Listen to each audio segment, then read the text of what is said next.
À Monsieur Gérald Darmanin, ministre de l'Action et des Comptes publics. Hier après-midi à l'Assemblée, Madame la députée, le ministre est combatif. est-ce que je vous surprendrai en vous disant que je ne partage pas tout à fait non seulement vos attendus, mais même vos affirmations? Gérald Darmanin défend vigoureusement la politique du gouvernement. Malheureusement, j'ai l'impression, Madame la députée, que vous aimez parler des problèmes, mais assez peu apporter les solutions.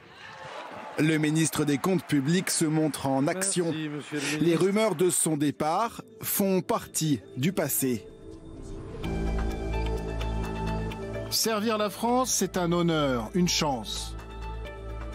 Alors tant que le président de la République et le Premier ministre me feront confiance, je continuerai ma tâche au gouvernement. Depuis le début de l'année, la révolution du prélèvement à la source occupe beaucoup le ministre. On découvre aussi. Lundi dernier, il tirait un bilan d'étape. La fusée qui était partie bien droite voilà 3 semaines est désormais sur orbite et tournera tous les mois autour de l'impôt à la source. Mais Gérald Darmanin a surtout ajouté sa pierre à l'édifice du grand débat national, en évoquant les niches fiscales.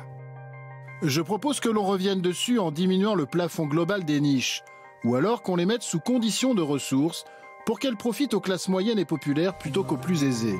Voilà une idée de justice fiscale. En France, il existe plus de 470 niches fiscales. Elles bénéficient aux entreprises et aux particuliers. L'an dernier, elles ont coûté à l'État 100 milliards d'euros. Souvent critiquées, elles ne sont jamais supprimées. C'est populaire parce que niche, ça suscite aussitôt un réflexe pavlovien. Niche veut dire avantage, veut dire privilège. Ah, c'est très très facile, ça fantasme très vite. Mais en réalité, sur le plan fiscal, c'est beaucoup plus compliqué que ça. Donc la question est de savoir si M. Darmanin veut taxer encore plus les classes moyennes au nom d'une pseudo-simplification. Depuis 2013, ces avantages fiscaux ne peuvent d'ailleurs plus dépasser un plafond global de 10 000 euros. Ce qui est gênant, c'est que le ministre des Comptes publics, en 2013, avait voté contre cette réduction des niches fiscales. Alors vous me direz, il n'y a que les imbéciles qui ne changent pas d'avis. Qu'est-ce qu'il va faire concrètement? On ne sait pas.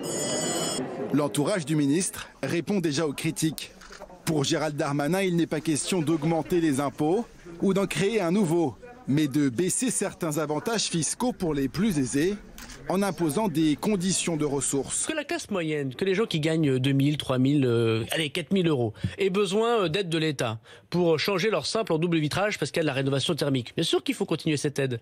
En revanche, que des gens comme moi, par exemple, qui gagnons plus de 8 000 euros par mois, aient besoin de la solidarité nationale pour changer mes doubles vitrages, je pense que la question se pose. Objectif du ministre, récupérer 1 milliard d'euros auprès des plus aisés et le redistribuer.